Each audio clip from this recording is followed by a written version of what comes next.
अमरोहा के आदमपुर थाना क्षेत्र के Vedanta global senior secondary school Dabarsi में साइबर क्राइम के प्रति थानाध्यक्ष ने जागरूक किया। Vedanta global senior secondary school Dabarsi में साइबर क्राइम एवं साइबर फ्रॉड के बढ़ते मामलों को ध्यान में रखते हुए एक विशेष जागरूकता कार्यक्रम का आयोजन किया गया। इस कार्यक्रम में स्थानीय थाना प्रभारी आदमपुर कोमरेश त्यागी और डबारसी चौकी इंचार्ज से सहभागिता कर छात्र छात्राओं को साइबर अपराध के विभिन्न स्वरूपों, उनके प्रभाव और उनसे बचने के उपायों के बारे में महत्वपूर्ण जानकारी प्रदान की गई। कार्यक्रम के दौरान छात्रों को बताया गया कि किस प्रकार से सामान्य लापरवाही या फिर अज्ञानता के कारण वे साइबर अपराधियों के जाल में फंस सकते हैं। Social media, online gaming, banking fraud, phishing email, cake calls और ओटीपी शेयरिंग जैसे माध्यमों से अपराधी निजी जानकारी चुरा सकते हैं और आर्थिक नुकसान पहुंचा सकते हैं।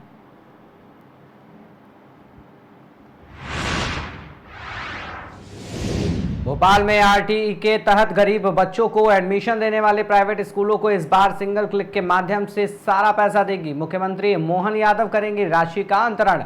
स्कूल शिक्षा एवं परिवहन मंत्री उदय प्रताप सिंह ने जानकारी देते हुए बताया कि मध्य प्रदेश में ये पहली बार होगा।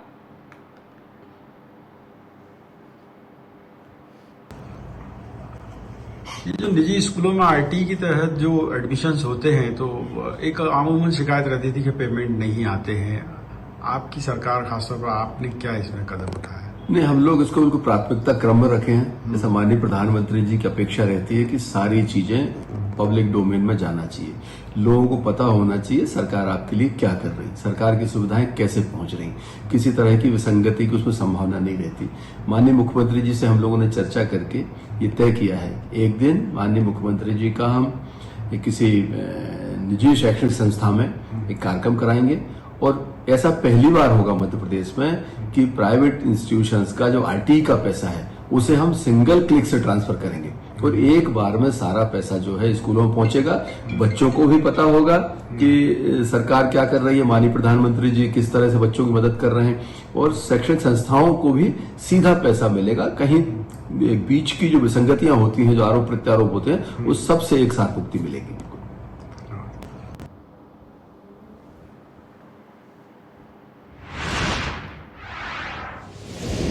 बहराइच में ग्रामीण पत्रकार एसोसिएशन की जिला इकाई बहराइच की आवश्यक बैठक एसोसिएशन के अध्यक्ष कुमार दिवाकर सिंह की अध्यक्षता में डीएनए कार्यालय में संपन्न हुई। बैठक में पत्रकारों की समस्याओं पर गहन विचार विमर्श किया गया। बैठक में संगठन के विस्तार पर भी विचारों का आदान प्रदान हुआ। बैठक में तय किया गया कि जिन ब्लॉक और तहसील मुख्यालयों पर एसोसिएशन की इकाई रिक्त है उनका अतिशीघ्र गठन किया जाए।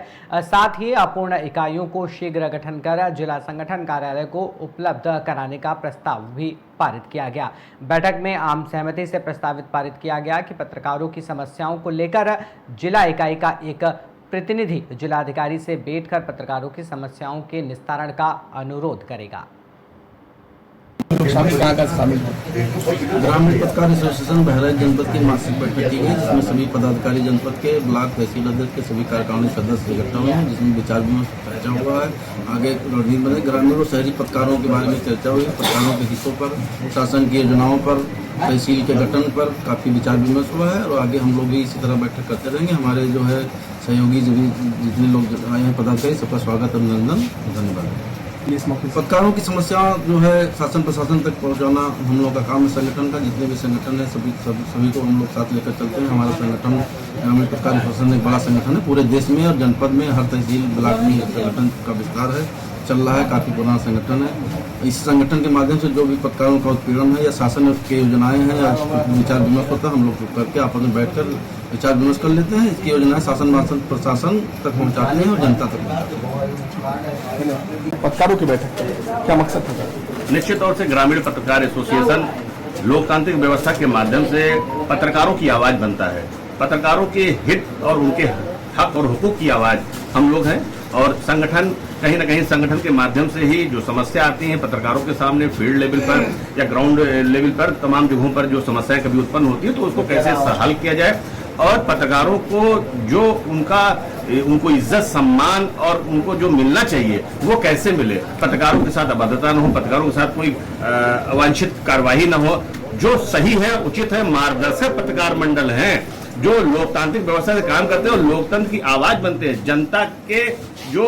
जनता की आवाज अपने खबरों के माध्यम से, अपने समाचार पत्रों के माध्यम से, अपने पोर्टल्स के माध्यम से, किसी भी माध्यम से अगर उस सिस्टम तक पहुंचाते हैं जहां से उन्हें न्याय मिलता है, तो हम उन सभी का सम्मान करते हैं। और चूंकि आज इसलिए भी सबसे महत्वपूर्ण ये हो गया कि हम लोगों को जो सूचना प्राप्त हुई कि आदरणीय कुंवर दिवाकर सिंह जो एसोसिएशन ग्रामीण पत्रकार एसोसिएशन के जो जिलाध्यक्ष है, उन्हें प्रेस स्थायी समिति में सदस्य नॉमिनेट किया गया है। और इस सदस्य का यही वर्क होता है कि जो स्थानीय पत्रकार हो तो किसी भी बैनर के हो, किसी भी संगठन को, किसी भी चीज से जुड़े हो, और अगर उनके साथ कोई गलत कार्रवाई होती है, कोई गलत उनके साथ कार्रवाई की जाती है, तो उसकी हक और हुकूक की आवाज बनेंगे। उसी कड़ी में ग्रामीण पत्रकार एसोसिएशन की तरफ से आदरणीय कुंवर दिवाकर सिंह जी के सौजन्य से, उनके स्नेह से हमें ग्रामीण पत्रकार एसोसिएशन का प्रतिनिधित्व करने के लिए, ग्रामीण पत्रकारों की आवाज बनने के लिए अस्थायी समिति में मुझे भी नॉमिनेट किया गया है। क्योंकि ये सूचना हम लोगों को प्राप्त हुई है, तो इससे क्रम में एक दूसरे का सम्मान और एक दूसरे को